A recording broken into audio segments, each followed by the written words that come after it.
My name is Lochlan Watt, and I am responsible for a project called Run. We put out our debut release in 2020 as a studio project that I was spearheading with a producer and a session drummer. And from there, it had evolved through a few different lineups into being like a full band. And then in 2023, we put out a couple of singles as a bit of a testing ground for that. And then now finally, we have our second EP, True Heaviness Is Time, which is out now. Beautiful, Lachlan. Thanks for joining us today, brother. Thank you for having me, Chris. My pleasure. So, Run are today releasing a surprise EP titled True Heaviness Is Time. So, why the secretive nature of the release, mate? Like this day and age, people don't like surprises. Uh, I might beg to differ. Like people seem to be really excited about the surprise Bring Me the Horizon album last week. True.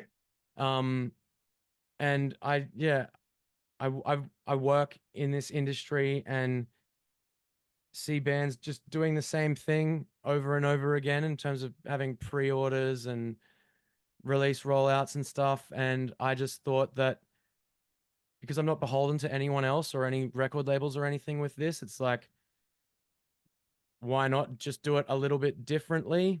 And we've sort of, because the singles, we've released 3 of the singles so far. And so people have already got 50% of the EP because it's 6 tracks.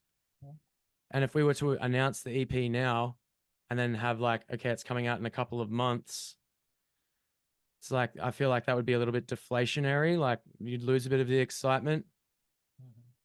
And maybe we could have announced the EP a long time ago while we were rolling out these singles, but the way that the artwork is kind of all set up, it's like slowly reveals the bigger picture throughout the singles. Okay. And I just think that it's a more exciting way to do it. And you kind of get a little taste of what the bigger picture is with each single. And then now, boom, you can see the full picture and you understand what we were doing.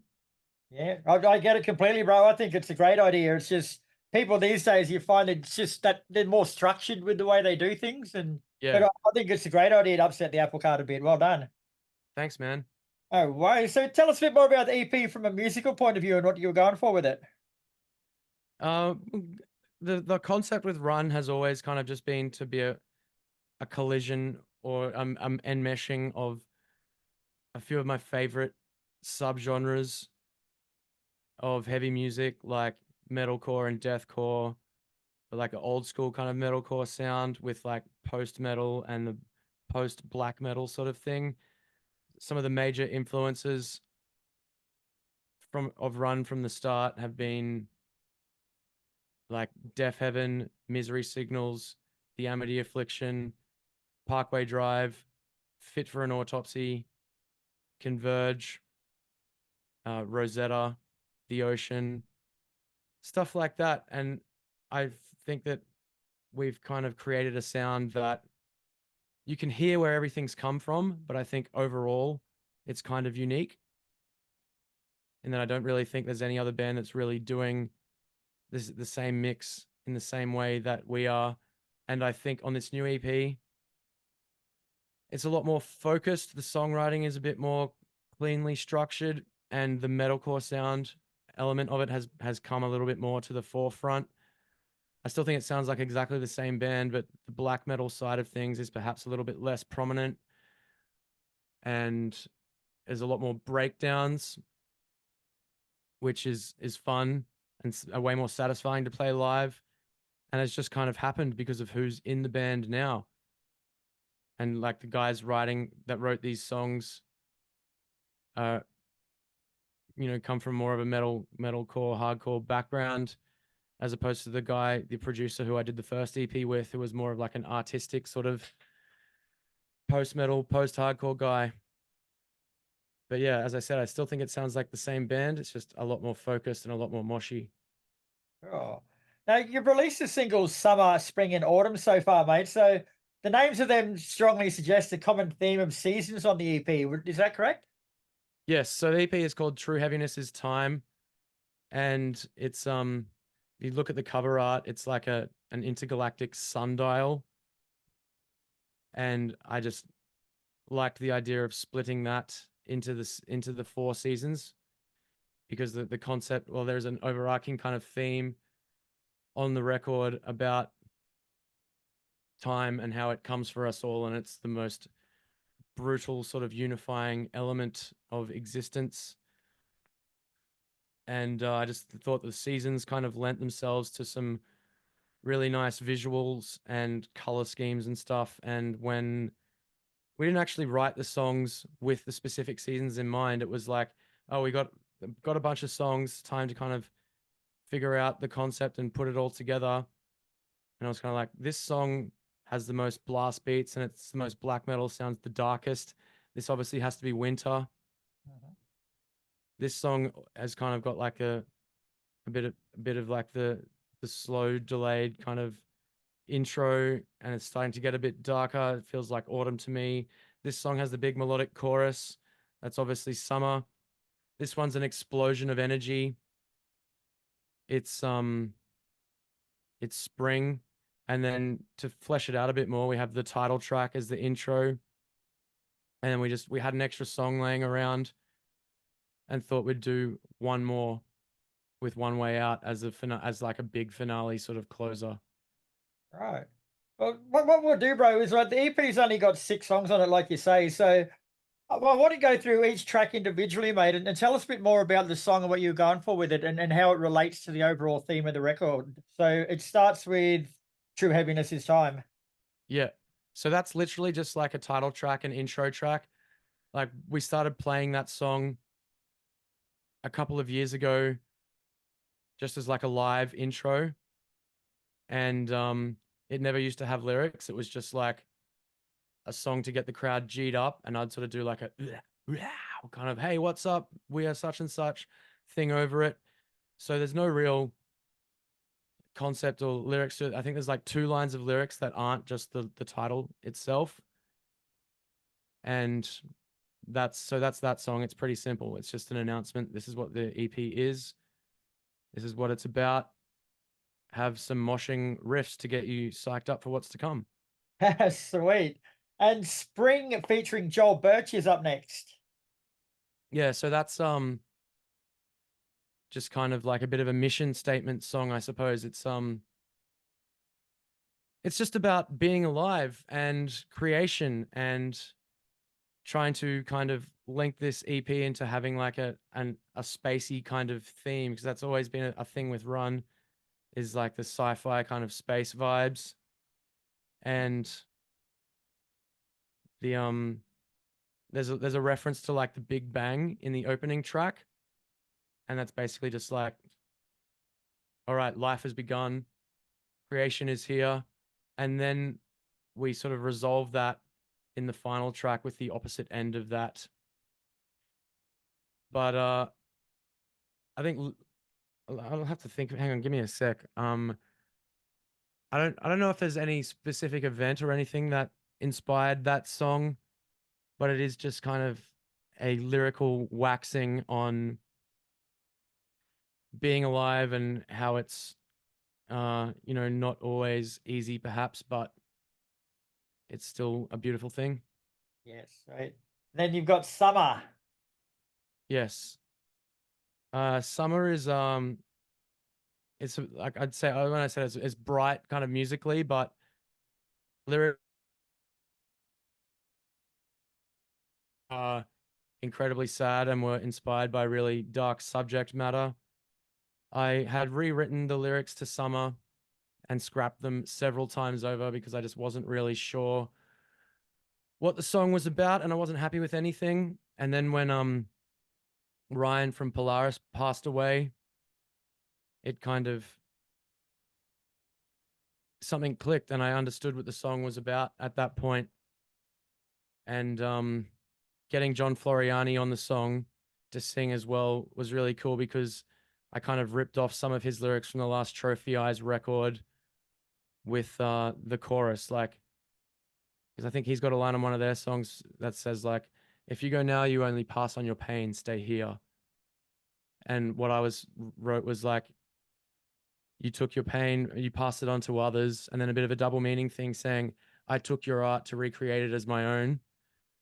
As in, like, I've ripped off my friend here, lyrically, and I'm sort of trying to take the untimely passing of a friend as something constructive, like, because Ryan was a very inspiring, talented musician, and I figured the best way for me to honor the deaths of my friends is to immortalize the feelings that I got from those events into songs.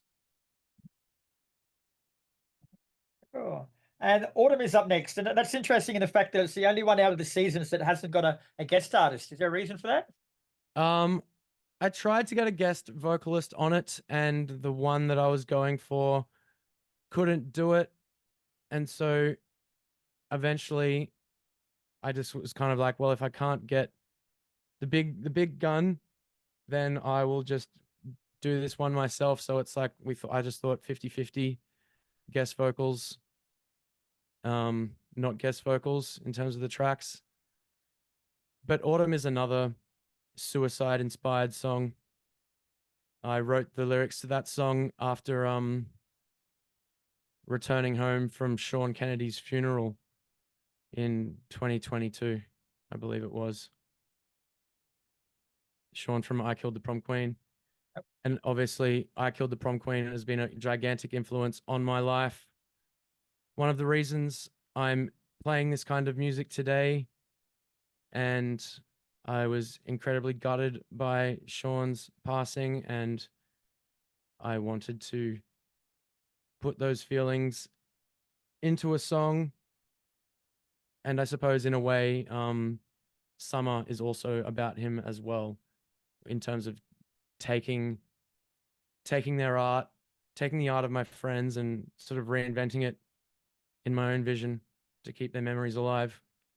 Beautiful. Then you move on to Winter. Yeah, Winter is a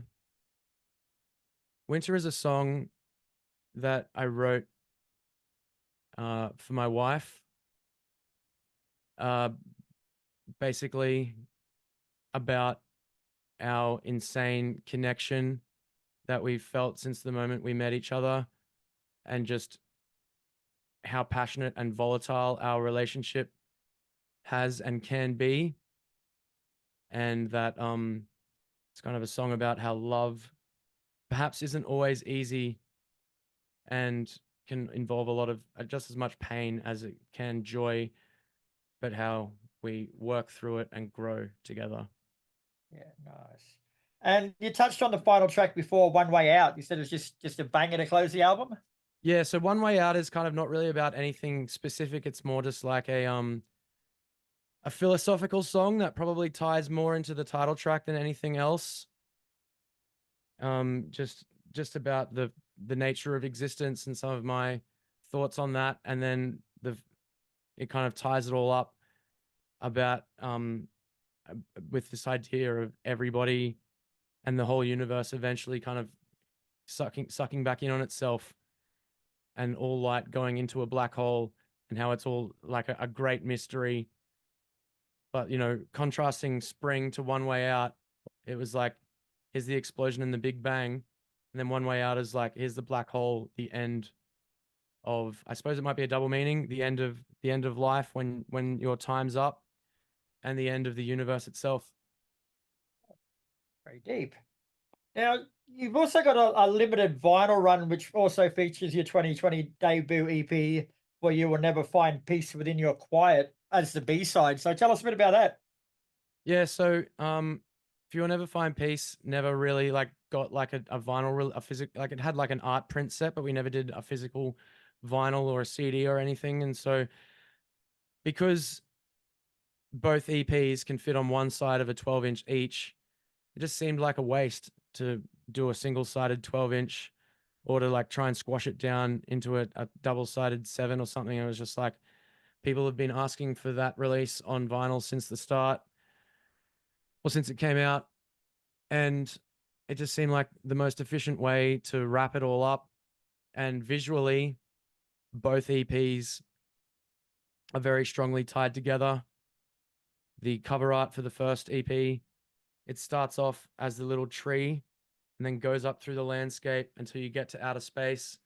And then the new EP is like looking back down on that landscape from outer space, and it's the same mountain that you sort of traverse through across the artwork on the first EP, and all the different, because all the different singles have their own artwork on both EPs, and you kind of traverse the landscape, and then you get up into space for the second EP, and you're looking back down on that first one. And so I think it just conceptually just makes total sense to have it all as a complete package. And so then we can get that out. And then as I move towards whatever the next releases are going to be, there'll be perhaps a continuation, if not a fresh start, or a sort of bit of both with the concepts for that. Beautiful. And where can people get themselves a hold of the EP or the vinyl, bro? Stiff Cut Records will be launching very limited pre-orders on the, let me check the date. I believe it is the Friday, the 7th of June. And they're very, very limited. I think there's about 180 copies all up, and all the variations are extremely limited. So it's a very cool collector's item. And it's very unlikely that either EP will ever be pressed to vinyl again, unless somehow Run blows up and gets really big in the coming years, which would be nice, but not sure that I could really see that happening at this point. So it could just be very much be just a one and done sort of thing. So if you've ever been interested in owning our releases on vinyl, get to it. Beautiful, Lochlan. Well, thanks very much for your time today, bro. The EP True Happiness Is Time is out now, so grab yourself a copy. It sounds like it's got some interesting little bits to go with it too, like the cover and stuff too, bro. So it'll be well worth checking out. Thank you so much, Chris.